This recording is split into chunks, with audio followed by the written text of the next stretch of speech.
الذين آمنوا صلوا عليه وسلموا تسليما. الصلاة والسلام عليك يا سيدي يا رسول الله، وعلى آلك وأصحابك يا سيدي يا حبيب الله. الصلاة والسلام عليك يا سيدي يا نبي الله، وعلى آلك وأصحابك يا سيدي يا نور الله.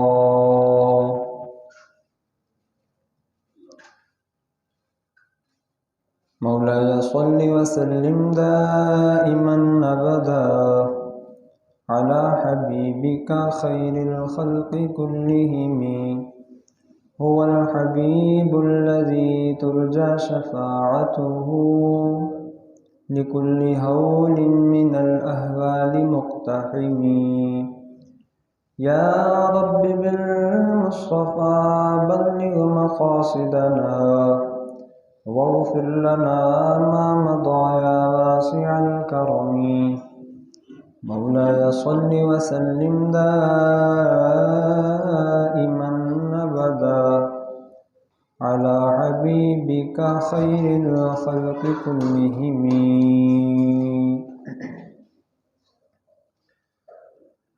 اللہ تعالیٰ کی حمد و ثنا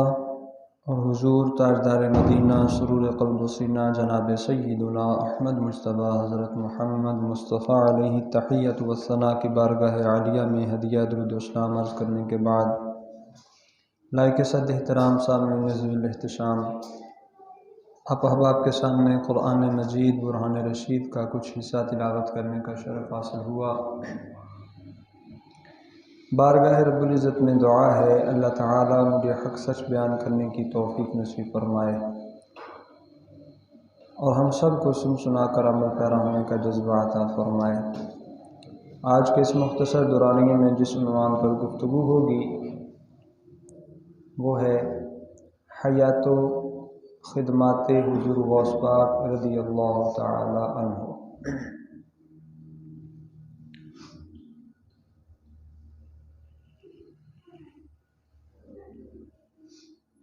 اللہ تعالیٰ نے کائنات کے اس خوبصورت نظام کو اپنی حکمت اور تدبیر کے ساتھ اس احسن انداز میں پیدا فرمایا کہ جو بھی اس کائنات کے اندر غور و فکر کرتا ہے وہ حیران اور دنگ رہ جاتا ہے۔ صدیوں سے یہ نظام چل رہا ہے اور صدیوں چلتا رہے گا۔ اس نظام کے اندر اللہ تعالیٰ نے حضرت انسان کو اپنا خلیفہ اور نائب بنا کر بھیجا، اور پھر اسی انسان کی رشد و ہدایت اور رہنمائی کے لیے اپنے منتخب چنے ہوئے برگزیدہ انبیاء و رسول کو اپنی تعلیمات کے ساتھ مبعوث فرمایا، جو وقتاً فوقتاً مختلف اقوام عالم کی طرف تشریف لاتے رہے اور اللہ تعالیٰ کا پیغام اس کے بندوں تک پہنچاتے رہے۔ حکمت الہیہ کے مطابق ہی انبیاء کا یہ تسلسل، رسولوں کا یہ سلسلہ، امام الانبیاء سید المرسلین خاتم النبیین صلی اللہ علیہ وآلہ وسلم پر اختتام پذیر ہوا، اور آپ کی امت کے علماء، صلحاء، اولیاء کو یہ شرف اور مقام بخشا گیا کہ جو کام پہلے انبیاء کرام علیہم السلام کیا کرتے تھے وہی کام اس امت کے علماء کی ذمہ داری ٹھہرا۔ صدیاں گزرتی گئیں، احوال تبدیل ہوتے گئے، لوگوں کی کثرت، اسلام میں جوق در جوق داخل ہونا، وقت آیا 5ویں صدی ہجری کا آخری حصہ چل رہا ہے، لوگ مختلف قسم کی بدعقیدگیوں کے اندر مبتلا ہو گئے،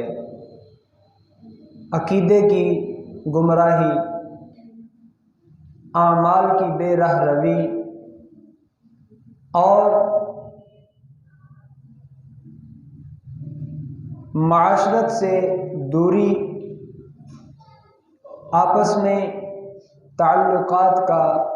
درست نہ ہونا، الغرض عقیدے سے لے کے اعمال، حقوق اللہ سے لے کے حقوق العباد تک ہر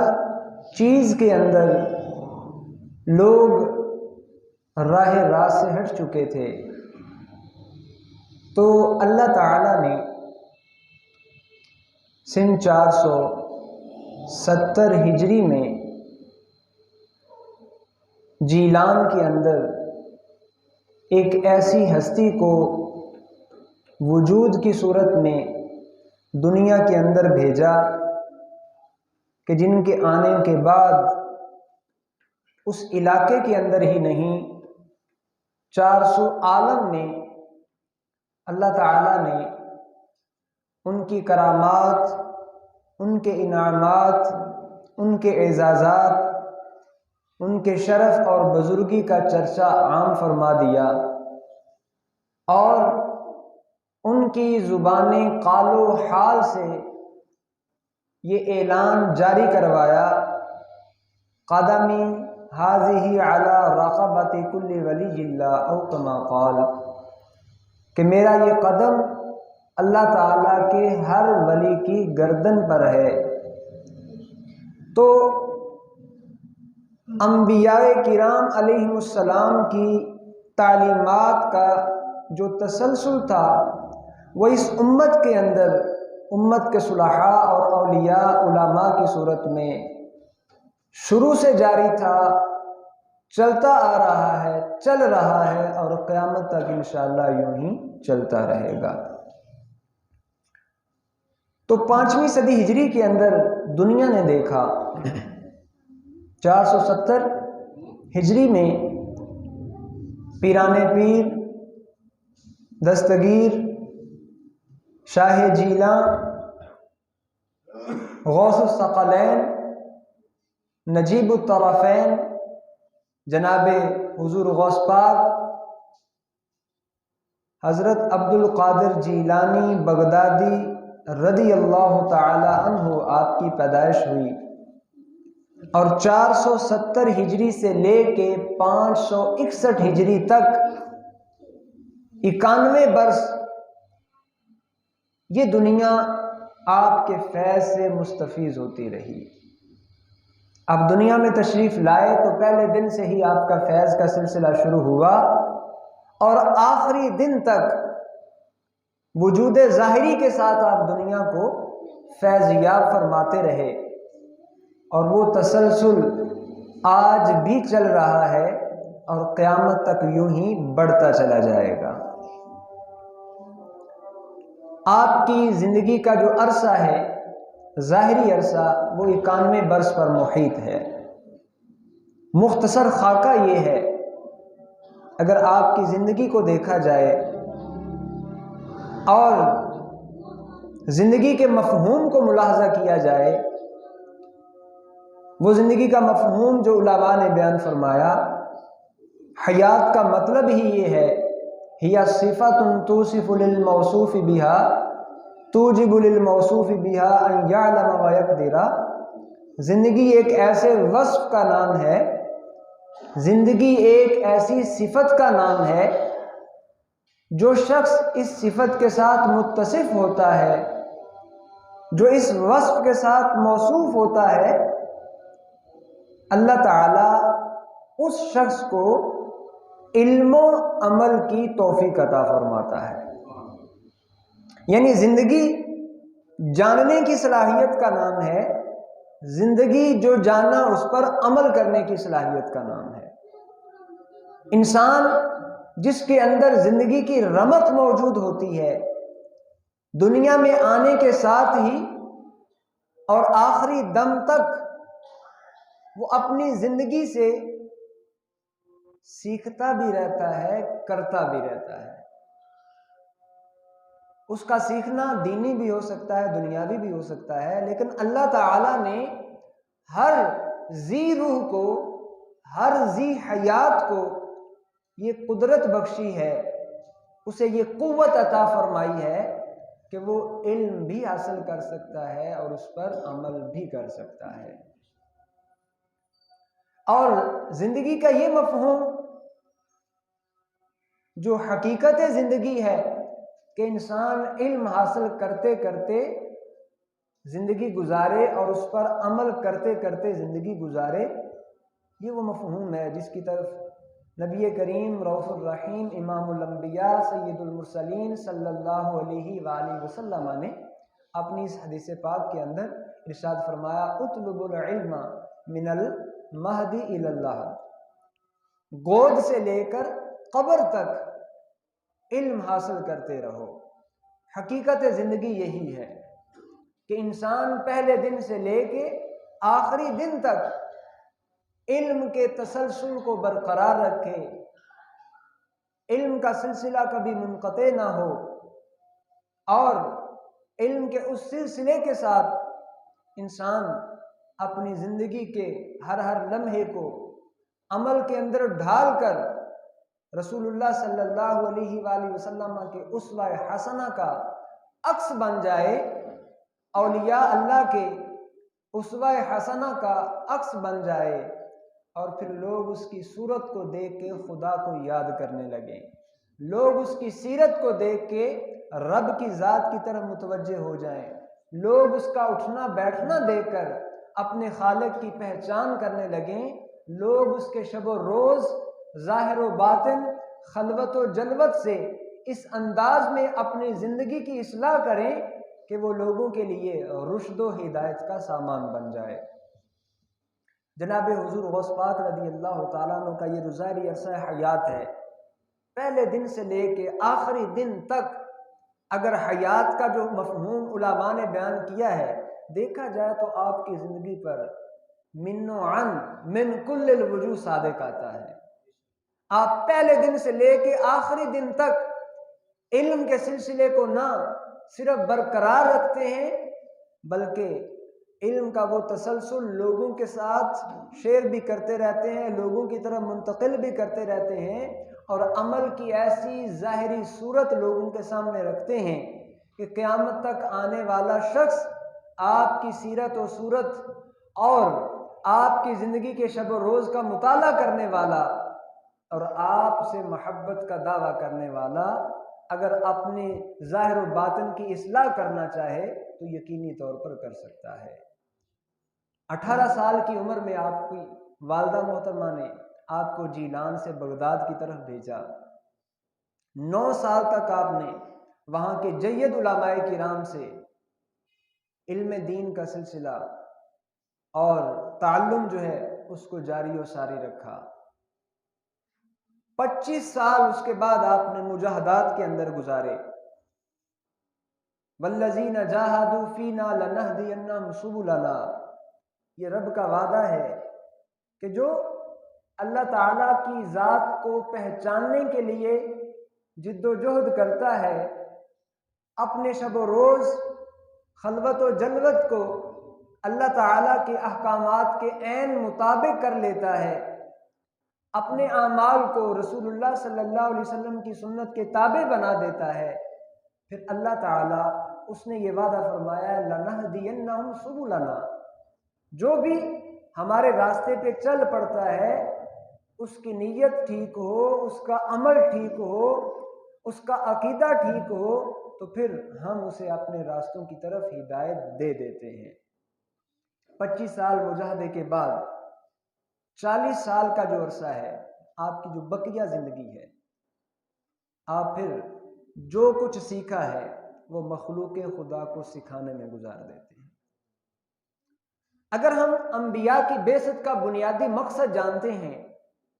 تو ہمیں وہ مقصد اولیاء اللہ کی زندگی میں من کل الوجوہ نظر آتا ہے۔ سیدنا ابراہیم سلام اللہ علیہ، آپ نے جب بیت اللہ شریف کی تعمیر کو مکمل کیا تو بارگاہ رب العزت میں مختلف دعائیں کی تھیں۔ ان دعاؤں میں سے ایک دعا یہ بھی تھی، اے میرے مولا، ان میں ایک رسول کو مبعوث فرمانا جو انہی میں سے ہو، ان پر تیری آیتوں کی تلاوت کرے، انہیں کتاب و حکمت کی تعلیم دے اور ان کے دلوں کو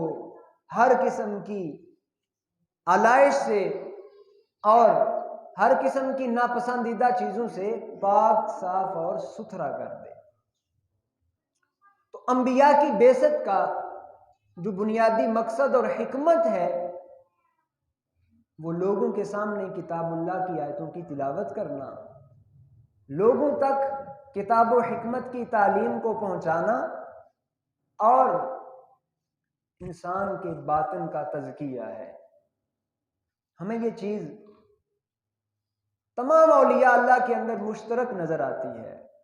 جو کام انبیاء کرام علیہ السلام کرتے رہے وہی کام اولیاء کرام بھی کرتے رہے، کر رہے ہیں اور قیامت تک یہ تسلسل جاری رہے گا۔ حضور غوث پاک رضی اللہ تعالیٰ عنہ کی زندگی کے اندر ہمیں یہ چیز بدرجہ اتم نظر آتی ہے۔ 40 سال تک آپ لوگوں کو تبلیغ فرماتے رہے۔ وہ جو 9 سال آپ نے علوم ظاہری حاصل کیے، 25 سال تک علوم باطنی کے لیے صحرا، بیابان، جنگلات اور مختلف جگہوں کے اندر جا کر مجاہدات کرتے رہے، اپنے رب کی معرفت حاصل کرنے کے لیے اس کے کلام کے ساتھ ہم کلام ہوتے رہے، تو اللہ تعالیٰ نے انہیں یہ مقام، رتبہ اور منصب عطا فرمایا کہ پھر وہی علم کے تسلسل کا جو سلسلہ تھا، امت تک پہنچانے کا عمل، کتاب و حکمت کی تعلیم، اللہ تعالیٰ کی کتاب کی آیتوں کی تلاوت اور لوگوں کا تزکیہ، آپ کی زندگی کے اندر ہمیں یہ مکمل نمونہ اور عکس نظر آتا ہے۔ حضور غوث پاک رضی اللہ تعالیٰ عنہ کی تعلیمات کا نتیجہ آپ کے سامنے ایک بڑی عجیب بات کرنے لگا ہوں۔ امام ابن قدامہ حنبلی رحمہ اللہ تعالی آپ کے آخری ظاہری دور حیات کے شاگردوں میں سے ہیں۔ وہ خود بیان فرماتے ہیں، جب حضور غوث پاک رضی اللہ تعالیٰ عنہ کی حیات مبارکہ کے 90 سال گزر گئے،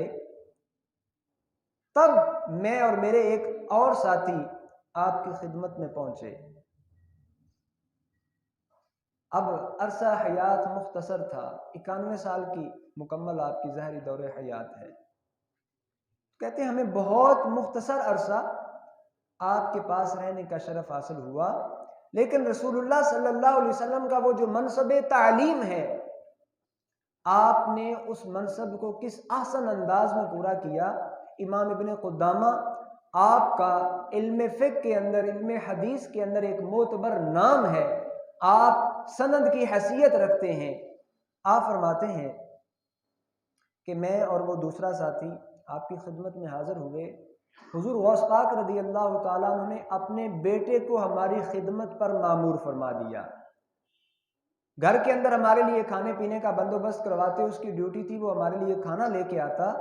رات کے وقت چراغ جلانے کا، پانی وغیرہ کا اہتمام کیا کرتا تھا، اور ہم آپ کی جانب سے اس عمدہ اور احسن سلوک پر شرمسار ہوا کرتے کہ کس قدر علمی مقام اور مرتبہ ہے، کس قدر اللہ تعالیٰ نے آپ کو اپنے قرب سے نوازا ہوا ہے، اور عاجزی و انکساری کا کیا عالم ہے کہ اپنے بیٹے کو نہ صرف ہماری خدمت پر مامور کر دیا ہے بلکہ آپ خود وقت عطا فرماتے اور ان کو جن جن علوم کی طلب اور تڑپ تھی ان سب کی بھی تعلیم فرمایا کرتے تھے۔ علامہ ابن قدامہ حنبلی رحمہ اللہ تعالی ان لوگوں میں سے ہیں جب سلطان صلاح الدین ایوبی رحمہ اللہ تعالی نے بیت المقدس کو فتح فرمایا تھا تو آپ کے لشکر کے جو بنیادی سپہ سالار تھے ان میں سے ایک امام ابن قدامہ حملی بھی ہیں، اور اس لشکر کے اندر سیرت نگاروں نے، مورخین نے یہ بات لکھی ہے کہ حضور غوث پاک رضی اللہ تعالیٰ عنہ کے شاگردوں میں سے تقریباً 4000 لوگ اس لشکر کا حصہ تھے، یعنی علماء کا ایک پورا گروہ جمع غفیر سلطان صلاح الدین ایوبی رحمہ اللہ تعالیٰ کے ساتھ تھا، جنہوں نے مل کر سلطان صلاح الدین ایوبی رحمہ اللہ تعالیٰ کی قیادت کے اندر، امام ابن قدامہ حملی کی قیادت کے اندر بیت المقدس کو فتح کیا تھا۔ گویا بیت المقدس کی فتح، اس میں بھی حضور غوث پاک رضی اللہ تعالیٰ عنہ کا علمی فیضان اور روحانی فیضان شامل ہے۔ حضور غوث پاک رضی اللہ تعالیٰ عنہ، آپ کی اگر علمی حیثیت کو، مقام اور مرتبہ کو دیکھا جائے، کرامات آپ کی اس قدر زبان زد عام ہے کہ چھوٹے سے چھوٹا بچہ جو ہے وہ بھی آپ کی کئی کرامات کا یقینی طور پر حافظ ہوگا، اور یہ بھی اللہ تعالیٰ کی طرف سے بڑوں سے لے کے بچوں تک کے دلوں کے اندر، مرد و زن سبھی اس میں مشترک ہیں کہ ہر ایک کے دل میں اللہ تعالیٰ نے آپ کی محبت کو ڈال دیا ہوا ہے۔ یہ بارگاہ رب العزت میں آپ کے مقام محبوبیت اور مقام قرب پر فائز ہونے کی دلیل ہے، اور الحمدللہ ہمارے گھروں کے اندر یہ سلسلہ بچپن سے ہی، بچوں کے اندر بھی یہ رواج اور اس روایت کو ڈال دیا جاتا ہے۔ اگرچہ نقد کرنے والے لوگ بھی موجود ہیں، لیکن جو چیز اصل کے طور پر قرآن و سنت کے اندر موجود ہے اس کا انکار کرنا دراصل قرآن و سنت کی حقیقی تعلیمات کا انکار کرنا ہے۔ یہ 11ویں شریف کا جو سلسلہ ہوتا ہے، یہ اصالہ ثواب کی ایک صورت جس کی اصل قرآن و سنت کے اندر موجود ہے، اور اللہ تعالیٰ نے خود دعا کی صورت میں اس چیز کو قرآن مجید کے اندر ذکر کیا ہے، ربنا اغفر لنا ولاخواننا الذین سبقونا بالایمان، اے ہمارے رب ہماری بھی بخشش فرما اور ہم سے جو پہلے ہمارے بھائی حالت ایمان میں دنیا سے چلے گئے ان کی بھی بخشش فرما۔ اور یہ سلسلہ ایسا ہی ہوتا ہے، اور اس طرح سنت نبوی اللہ صاحب الصلاۃ والتسلیم سے بھی ایسی چیزیں موجود ہیں جن کے اندر اصالہ ثواب کی اصل پائی جاتی ہے۔ میرا موضوع نہیں، میں صرف اتنا بتانا چاہ رہا ہوں کہ اللہ تعالیٰ نے حضور غوث پاک رضی اللہ تعالیٰ عنہ کی محبت اور آپ کی الفت کو الحمدللہ صحیح العقیدہ لوگوں کے دلوں کے اندر اس قدر راسخ فرمایا ہے کہ بڑا ہو، چھوٹا ہو، مرد ہو، عورت ہو، بچہ ہو، بچی ہو، کوئی بھی ہو، وہ سب آپ کے نام سے بھی واقف ہیں اور آپ کی کئی کرامات سے بھی واقف ہیں۔ تو کرامات میں اپنے اس موضوع کے اندر وہ بیان کم سے کم کرنا چاہ رہا ہوں، زیادہ چیزیں جو میں آپ کے سامنے لانا چاہ رہا ہوں وہ ہے آپ کا علمی مقام اور مرتبہ، جس مقام اور مرتبے پر آپ فائز تھے، جو مقام اللہ تعالیٰ نے آپ کو عطا فرمایا، اور جو انسانی زندگی کا حقیقی مقصد ہے کہ انسان پہلے دن سے لے کے آخری دن تک علم حاصل کرتا جائے اور لوگوں تک پہنچاتا جائے، خود اس پر عمل پیرا ہو اور لوگوں کو عمل کی ترغیب دلاتا جائے۔ حضور غوث پاک رضی اللہ تعالیٰ عنہ کی زندگی کے اندر ہمیں یہ چیز لمحہ بلمحہ اور ساتھ بساتھ نظر آتی ہے۔ کوئی گھڑی، کوئی لمحہ ایسا نہیں کہ آپ یاد خدا سے غافل ہوں، لوگوں کو اسی چیز کی طرف لے کے جا رہے ہیں۔ یہی امام ابن قدامہ حنبلی، جس طرح میں نے آپ کے سامنے ذکر کیا، ان کے ساتھ ان کے ایک اور دوست ہیں، وہ بھی حضور غوث پاک رضی اللہ تعالیٰ عنہ کی خدمت اقدس میں حاضر ہوئے، اور پھر آگے ان کے ایک شاگرد ہیں علامہ ابن تیمیہ۔ علامہ ابن تیمیہ ایک ایسا نام ہے جن کی وجہ سے امت کے اندر کچھ چیزوں کے اندر نزاع اور اختلاف پیدا ہوا، اور وہ امت کو افتراق کی طرف لے کے گئے، لیکن ان کا نظریہ حضور غوث پاک رضی اللہ تعالیٰ عنہ کے بارے میں کیا ہے؟ یہ حضور غوث پاک کے اگر ہم تعلیمی سلسلے کو بیان کریں تو یہ شاگردی کے اعتبار سے پوتے شاگرد بنتے ہیں، یعنی امام ابن قدامہ حضور غوث پاک کے شاگرد ہیں اور علامہ ابن تیمیہ امام ابن قدامہ کے شاگرد ہیں۔ یہ 6 صدی ہجری کے علماء میں سے ہیں، لیکن انہوں نے الاستقامت کے نام سے 2 جلدوں کے اندر ایک کتاب تحریر کی ہے جس میں اولیاء اللہ کے احوال کا ہی ذکر ہے، اور اولیاء اللہ کے احوال کا ذکر کرتے کرتے علامہ ابن تیمیہ جب حضور غوث پاک رضی اللہ تعالیٰ عنہ کا تذکرہ کرتے ہیں، باقیوں کا تذکرہ کرنے کا انداز اور ہے، وہاں صرف ان کا نام اور یہ کہہ دیتے ہیں اللہ کے ولی ولی اللہ، لیکن حضور غوث پاک کے لیے وہ یہ لفظ استعمال نہیں کرتے، کہتے ہیں قطب العارفین، وہ عارفوں کے قطب ہیں۔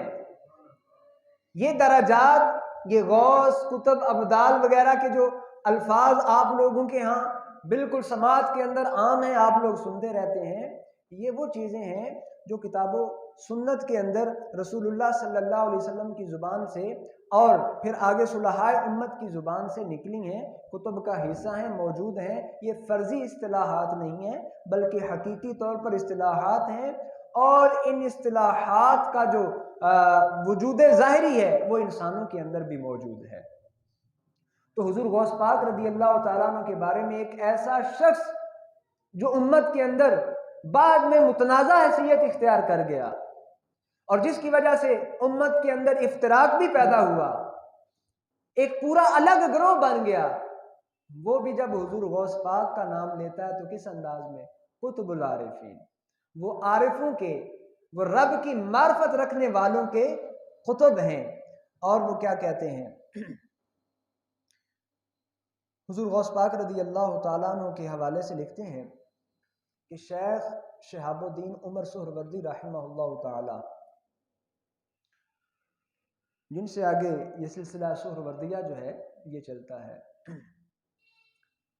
انہوں نے اپنی ابتدائی زندگی کے اندر ہی مختلف علوم پڑھنے کے بعد ارادہ کیا کہ وہ علم کلام، علم فلسفہ، علم منطق وغیرہ دیگر علوم حاصل کریں، اور اس سلسلے میں اپنے شیخ ان کی خدمت میں حاضر ہوئے، شیخ ابو نجیب سہروردی رحمہ اللہ تعالیٰ کی خدمت میں،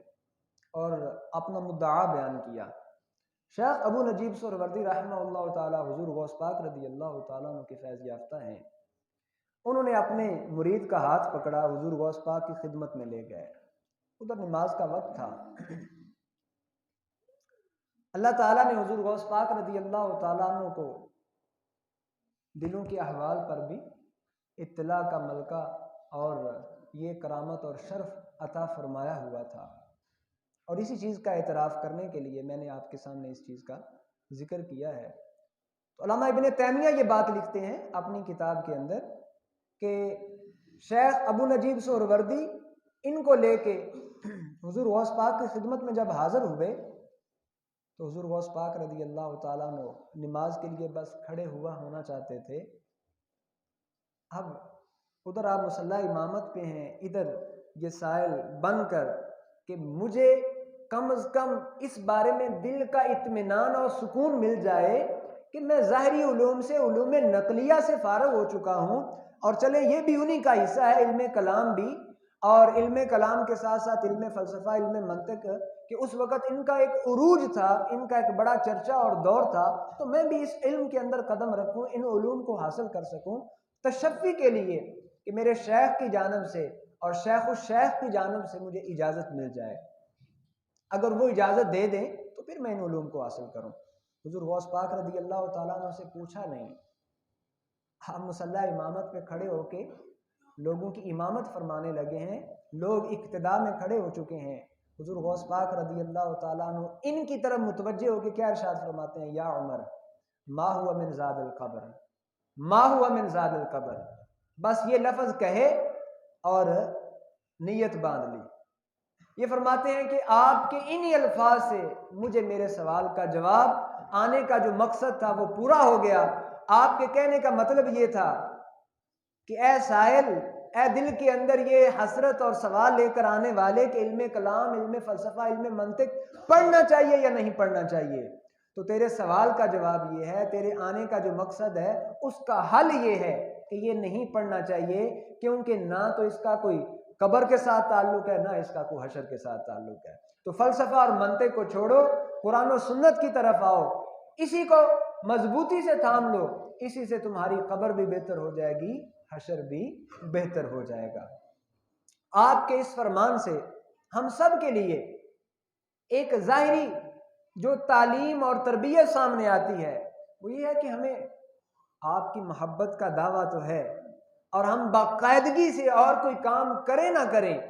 11ویں شریف کا ختم جو ہے وہ تسلسل کے ساتھ اپنے گھروں کے اندر اپنے معمولات میں شامل رکھے ہوئے ہیں، اور یہ کوئی عیب کی بات نہیں، یہ صدقہ جاریہ بھی، اور دوسرا یہ ہے کہ راہ خدا میں خرچ کرنے کا ایک سلسلہ ہے، اچھی بات ہے۔ لیکن جو ہمارے علماء کرام کی، ہمارے بزرگان دین کی، بالخصوص حضور غوث پاک رضی اللہ تعالیٰ عنہ کے اس فرمان کی جو بنیادی چیز جو میں آپ کے سامنے رکھنا چاہ رہا ہوں، جس چیز کی طرف توجہ دلانا چاہ رہا ہوں، وہ یہ ہے کہ آپ کی محبت کس چیز کے ساتھ تھی؟ قرآن و سنت کے ساتھ، اور آپ نے اشارہ بھی کس چیز کی طرف کیا؟ سب کچھ چھوڑو، قرآن و سنت کا علم حاصل کرو۔ ہمیں یقینی طور پر اپنی اولاد کو دنیاوی علوم سکھانے چاہیے، وقت کی ضرورت ہے، اس چیز سے کوئی انکار نہیں۔ اگر ہم نے دنیا میں آگے بڑھنا ہے اور دنیا کے ساتھ کمپیٹ کرنا ہے، ان کا مقابلہ کرنا ہے، تو ہمیں یہ جو دنیاوی علوم ہے ان کو بھی حاصل کرنا ہے، لیکن صرف ان کو حاصل نہیں کرنا۔ ہماری ساری توجہات صرف اسی چیز کی طرف چلی جائیں تو پھر ہم نے جو زندگی کا حقیقی مقصد تھا اس کو ہی کھو دیا، ہم نے جو زندگی کا ظاہری مفہوم تھا اس کو سمجھا ہی نہیں۔ ہمارے بزرگوں کی دنیا کے اندر، انبیاء اور رسول کی دنیا کے اندر جو تشریف آوری کا مقصد تھا، ہم نے اس کی حقیقت کو پہچانا ہی نہیں۔ انبیاء کس لیے آتے رہے؟ کتاب و حکمت کی تعلیم دینے کے لیے، کتاب اللہ کی آیتوں کی تلاوت کرنے کے لیے، لوگوں کے دلوں کو پاک اور صاف کرنے کے لیے۔ اولیاء اللہ بھی یہی کر رہے ہیں اور قیامت تک کرتے رہیں گے۔ پہچاننا ذرا مشکل ہے اس دور کے اندر، کتنے ہی نام نہاد لوگ بھی لبادہ اوڑے بیٹھے ہیں، ہر ایک ولایت کا دعویٰ کیے بیٹھے ہیں، لیکن اب اس دور کے اندر پہچان مشکل ہو چکی ہے۔ ہاں، اگر پہچاننا ہی ہے حقیقت میں تو کشف المحجوب پڑھنا شروع کر دیں، انشاءاللہ اس کی برکت سے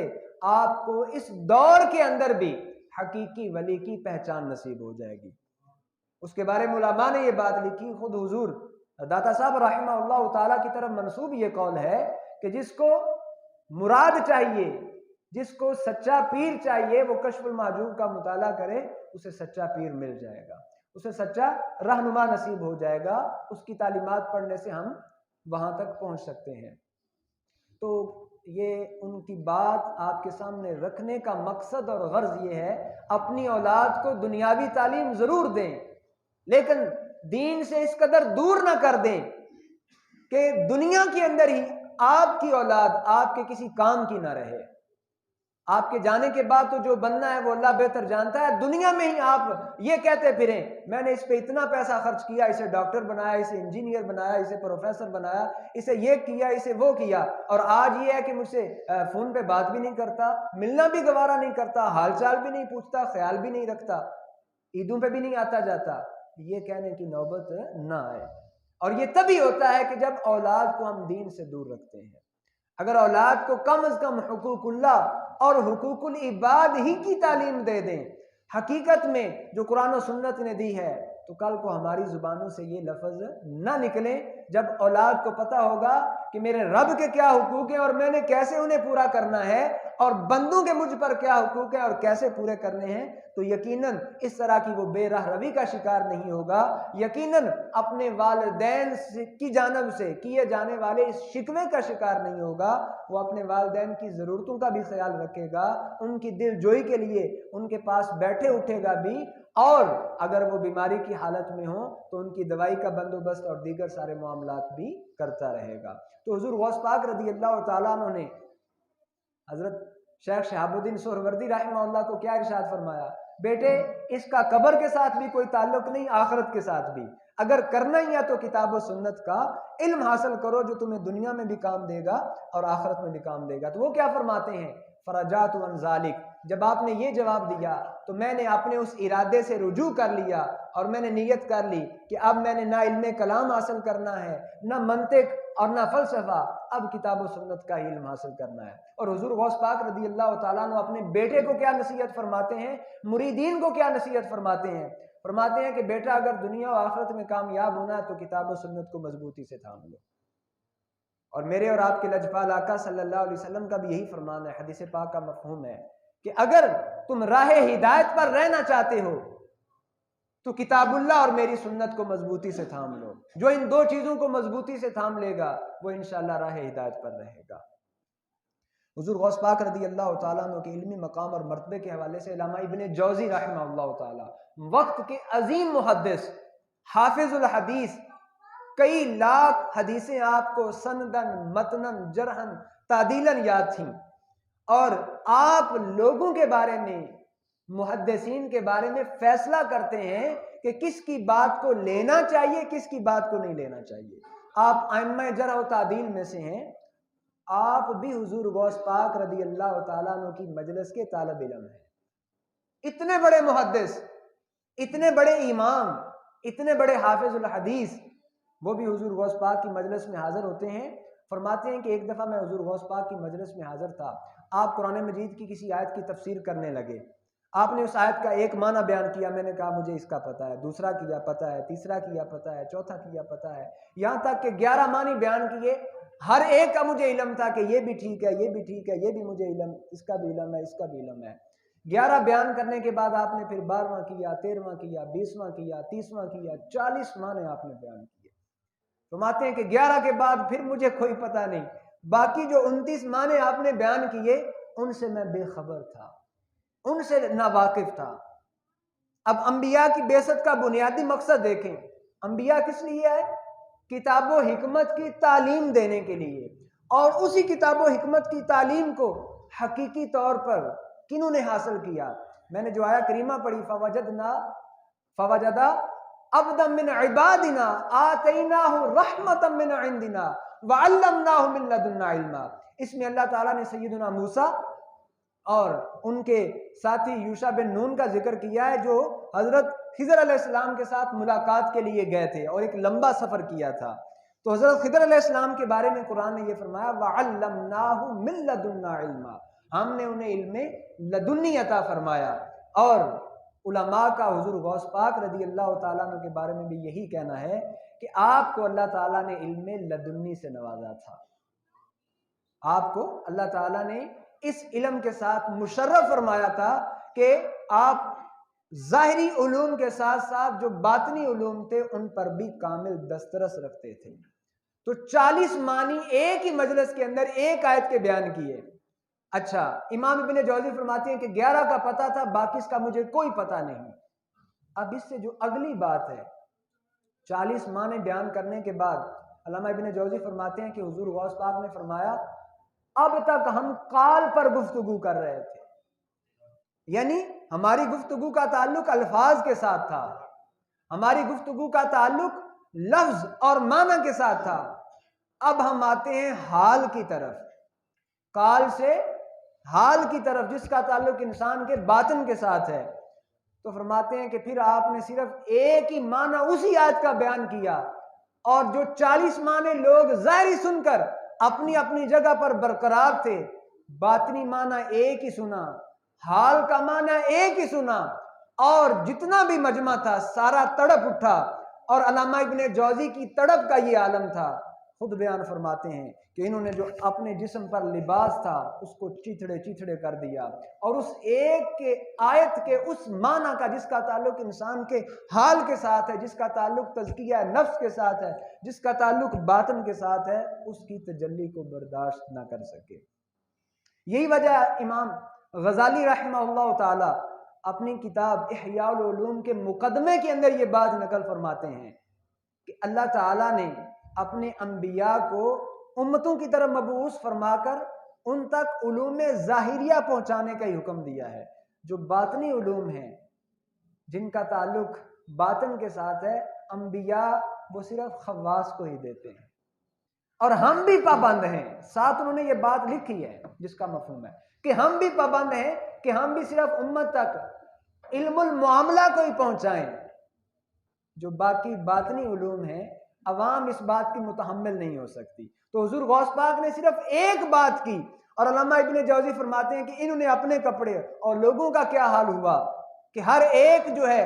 اس کی کیفیت کے اندر آ کر یوں تڑپ رہا ہے جیسے مچھلی کو پانی سے باہر نکال دیا جائے تو وہ تڑپنا شروع کر دیتی ہے. اس ایک معنی کی اس کیفیت کو اور اس میں معنی کی جو صلاحیت اور روح ہے اس کو بھی برداشت نہیں کیا جا سکتا۔ اور ہم ایسے لوگ ہیں باطن تک پہنچنا تو دور کی بات، ہم ظاہر تک پہنچنے کی بھی کوشش نہیں کر رہے، ہم ظاہر سے بھی بے بہرا ہیں، ہم ظاہر سے بھی بالکل بے نیاز ہو چکے ہیں اور اپنی اولادوں کو بھی بے نیاز کر رہے ہیں۔ دنیاوی تعلیم کی تو دوڑ لگی ہوئی ہے اور اس قدر دوڑ لگی ہوئی ہے کہ اب اس دور کے اندر اگر کسی چیز کو سب سے اچھا کاروبار سمجھا جاتا ہے تو وہ کوئی سکول بنا لینا ہے، کالج بنا لینا ہے، یونیورسٹی بنا لینا ہے۔ جس قدر انسان ان چیزوں سے اس دور کے اندر روپیہ پیسہ کما رہا ہے اور اس کو کاروبار کا ذریعہ بنایا ہوا ہے، کامیاب ترین کاروبار وہ کوئی اور کاروبار نہیں، لیکن دین کی تعلیم مفت میں مل رہی ہے، کوئی فیس نہیں۔ جو پڑھانے والے ہیں ان کو جو اداروں کے اندر تنخواہیں دی جا رہی ہیں وہ یقین کریں اس دور کے اندر ایک دن کا خرچ نہیں بنتا۔ 4-4 5-5 ہزار، 35-35 سو، 3-3 ہزار، اتنی تنخواہوں پہ لوگ مدارس کے اندر بیٹھ کر قرآن مجید کی تعلیم اور درس نظامی کی تعلیم دے رہے ہیں، لیکن پھر بھی ہم اپنی اولاد کو وہ تعلیم دلوانے کے لیے تیار نہیں، ہم ان لوگوں کے ساتھ تعاون کرنے کے لیے تیار نہیں۔ ہم اور ہمارے ادارے جو ہیں اور حکومتیں انہی اداروں کو ختم کرنے پر تلی ہوئی ہیں، جہاں سے کچھ لوگ پڑھ کر آپ تک کچھ نہ کچھ تو پہنچا رہے ہیں، کسی انداز میں پہنچا رہے ہیں، اور حقیقت میں دین کی روح ہی وہی ہے، انسانی زندگی کی روح ہی وہی ہے۔ حضور غوث پاک رضی اللہ تعالیٰ عنہ کی زندگی کی تعلیمات کا نچوڑ وہی ہے۔ آپ نے اپنی زندگی کا عکس اور نچوڑ یہی دیا کہ کتاب و سنت کو لازم پکڑ لو، کتاب و سنت کی تعلیمات کو لازم پکڑ لو، کتاب و سنت پر عمل کو لازم پکڑ لو۔ ہم نے آپ کی کرامات کو تو لازم پکڑ لیا ہوا ہے، ہم نے آپ کی کرامات کا چرچا تو عام کرنا شروع کر دیا ہوا ہے، لیکن آپ کی زندگی کے جو حقیقی تعلیمات ہیں شاید ہی میں اور آپ ان سے واقف ہوں۔ آپ نے جو اپنی زندگی کے اندر کتابیں تحریر کی شاید ہی ہمیں ان کے نام بھی آتے ہوں، شاید ہی ہم واقف ہوں کہ آپ نے امت تک پہنچایا کیا۔ آپ کی تفسیر الجیلانی کے نام سے بعض نے کہا اس کی 6 جلدیں ہیں، بعض نے کہا کہ 10 جلدیں ہیں، بعض نے کہا 11 جلدیں ہیں، شاید ہی آج سے پہلے آپ میں سے کسی نے اس کا نام سنا ہو۔ تو ہماری محبت کا تو یہ عالم ہے، اور ہم چاہیں کہ ہمارے دنیاوی معاملات، گھریلو معاملات، معاشرتی معاملات، ملکی معاملات سدھر جائیں اور بزرگوں کی تعلیمات، قرآن و سنت کی تعلیمات کے ہم قریب بھی نہ جائیں، تو پھر یہ ایک خیالی پلاؤ تو ہو سکتا ہے اور ایک بھونڈی سوچ تو ہو سکتی ہے، لیکن حقیقت کے ساتھ اس کا کوئی تعلق نہیں۔ یہ ایسے ہی ہو سکتا ہے جیسے انسان کسی سڑک پر سفر کر رہا ہو اور انتہائی تیز دھوپ لگی اور دور سے ایسے لگے جیسے وہاں پانی نظر آ رہا ہے، اور وہاں پہنچے تو وہاں پانی کا نام و نشان نہیں ہوتا۔ ہم ایسے ہی پانی کی شاید تلاش میں ہیں۔ تو اگر ہم چاہتے ہیں کہ ہمارا ظاہر اور باطن دونوں ٹھیک ہو جائیں، ہمارا گھر بار سدھر جائے، ہم معاشرے کے اندر حقیقی طور پر دین اسلام کی تعلیمات کو عام کریں، اولیاء اللہ کے فیضان کو عام کریں، تو کم از کم، میں پہلے بھی کہتا رہا، آج پھر کہہ رہا ہوں، دعوت دے رہا ہوں، اپنی اولاد کو کم از کم حقوق اللہ، حقوق العباد، علم الفرائض ضرور سکھائیں، اور ہو سکے اور ہونا بھی چاہیے، اس کا فائدہ آپ کو قبر اور حشر میں معلوم ہو جائے گا، اپنی اولاد میں سے ایک بچی اور ایک بچے کو عالم دین ضرور بنائیں۔ انشاءاللہ دنیا اور آخرت کے اندر آپ اس کا اجر بھی دیکھیں گے، ثواب بھی دیکھیں گے، اور جب وہاں دیکھیں گے تو پھر سوچیں گے اے کاش میری جتنی بھی اولاد تھی میں نے اسے عالم دین بنایا ہوتا،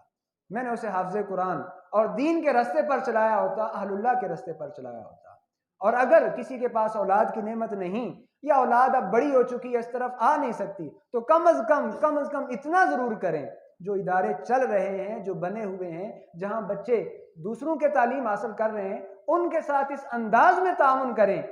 کہ وہاں کے بچوں کی ضروریات بھی پوری ہو سکیں، اور وہاں جو پڑھانے والے اسی معاشرے کے لوگ ہیں، قال اللہ اور قال رسول کی تبلیغ کرنے والے ہیں، ان کے ساتھ تعاون اس انداز میں ہو سکے کہ وہ اپنے گھر کی ضروریات کو اچھے انداز میں پورا کر کے بے فکر ہو کر قرآن و سنت کی تعلیم کو عام کر سکیں۔